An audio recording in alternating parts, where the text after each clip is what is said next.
کے لیے چاہوں گا کہ میں اردو میں بات کروں۔ بھائی میرے، آپ کو پتہ ہے آپ نے یونیورسل اسکیل میں کبھی سوشالوجی کا، سوشل سائنس کا، آرکیالوجی کا، اینتھروپولوجی کا مطالعہ کیا ہے کہ قومیں کیسے بنتی ہیں، قوموں کی تشکیل کیسے ہوا کرتی ہے؟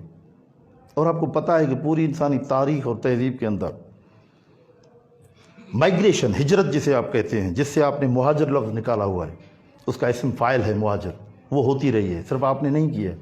وہ دو طریقوں سے ہوتی ہے۔ ایک فطرت کا جبر جب آتا ہے، مثال کے طور پہ کہیں پہ فاقہ کشی ہو جاتی ہے، اناج کی کمی ہو جاتی ہے، زیادہ سردی ہو جاتی ہے، زیادہ گرمی ہو جاتی ہے، سیلاب آ جاتا ہے، طوفان آ جاتے ہیں، طوفانی سمندری سیلاب آ جاتے ہیں، مختلف قسم کی یعنی موسمی اور طبعی اور طبیعتی قسم کی جو جبر کی تمام اقسام ہیں، اس کو کہتے ہیں فطری جبر۔ جیسے یورپ کے لوگ ٹھنڈ کی وجہ سے، بہت ساری دوسری ریزنز کی وجہ سے امریکہ چلے گئے، اور آج امریکن جو نیشن ہے وہ تو کوئی مقامی اوریجن ہے ہی نہیں وہاں کا، امریکن تو اوریجنل ہے ہی نہیں، سارے یورپ کے لوگ ہیں۔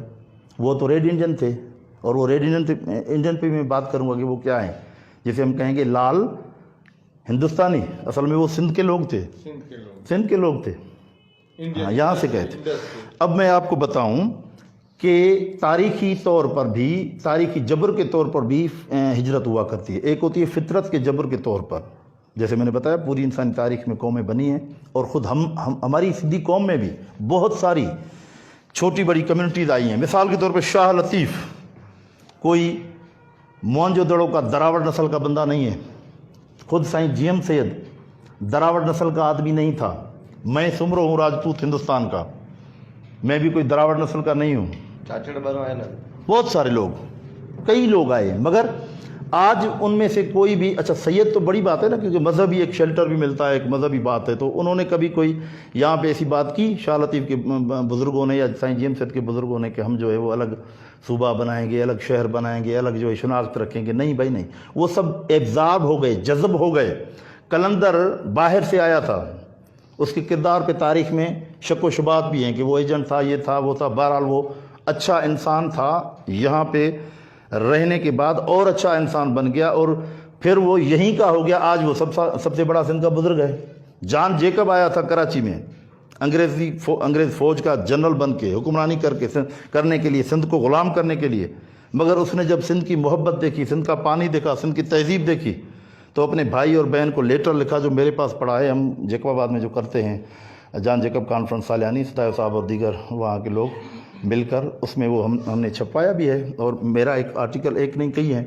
تو جان جیکب نے بھائی اور بہنوں اور اپنی فیملی کو کیا کہا کہ یہ میں آج آپ کو آخری خط لکھ رہا ہوں، اس کے بعد نہ میں آپ کے پاس آؤں گا، نہ کوئی رابطہ کروں گا، اب میں سندھی ہوں، سندھ میں دفن کرنا پسند کروں گا۔ سندھ کی تہذیب، سندھ کا کلچر، سندھ کی مٹی اسے اتنی بھا گئی۔ تو ایک فطرت کے جبر کے طور پر چھوٹی چھوٹی کمیونٹیز آتی ہیں، قبیلے، قبائل، وہ ہجرت کیا کرتے ہیں، اور پوری انسانی تاریخ بڑی پڑی ہے۔ دوسرا ہوتا ہے تاریخی جبر۔ تاریخی جبر یہ ہوا کہ یہ پارٹیشن ہو گئی 47 میں، 47 میں، جس کی وجہ سے یہاں سے ہمارا جو ہندو تھا، پڑھا لکھا، قومی سرمایہ دار ہندو، ویپاری کاروباری ہندو، پیسے والا ہندو، ٹیلنٹڈ ہندو، جو جہاں پہ شکارپور جیسے شہر میں ادارام تھاور داس، اس نے اس زمانے میں اربوں خربوں روپے کی اپنا پلاٹ دیا، اس پلاٹ پہ بلڈنگ بنائی جو آج بھی سول ہاسپٹل شکارپور کہلاتی ہے۔ وہ اس کی ذاتی جاگیر تھی، اس کی ذاتی پراپرٹی کے بعد ذاتی ملکیت، ذاتی اپنی پاکٹ منی سے بنائی ہوئی بلڈنگ، اور پھر اس کا اپنا پورا خرچہ دواؤں کا، اور وہ فری ہوا کرتی تھی سارے انسانوں کے لیے، صرف ہندوؤں کے لیے نہیں، صرف سندھیوں کے لیے بھی نہیں، پوری انسانیت کے لیے فری ہوا کرتی تھی۔ اور اس نے اپنا نام نیچے لکھوایا تھا کہ لوگ گھومیں تو میرے نام کے اوپر ان کے پاؤں پڑیں، اور میں اپنی عاجزی میں فنا ہو جاؤں اس مٹی میں۔ اس کی عظمت دیکھیں۔ ایسے لوگ یہاں سے چلے گئے تاریخی جبر کے تو آپ آئے، ٹھیک ہے، آپ میں بہت سارے لوگ جو ہیں وہ ہو سکتا ہے کہ امیر بھی ہوں، مگر تاریخ تو یہ بتاتی ہے کہ آپ کو کچھ بھی انہوں نے نہیں چھوڑا تھا۔ بالکل اس طرح جس طرح یہاں سے کروڑ پتی اگر کوئی ہندو گیا تھا تو وہ وہاں پہ جب پہنچا تو وہ کنگال تھا۔ آپ ہوں گے وہاں پہ کروڑ پتی، ہم آپ کو غلط نہیں کہتے، مگر یہاں جب آئے تھے تو کنگال ہی تھے۔ تو اس حوالے سے آپ اگر آ گئے تو اب آپ انٹرنیشنلی کوئی بھی ڈکشنری لے لیں،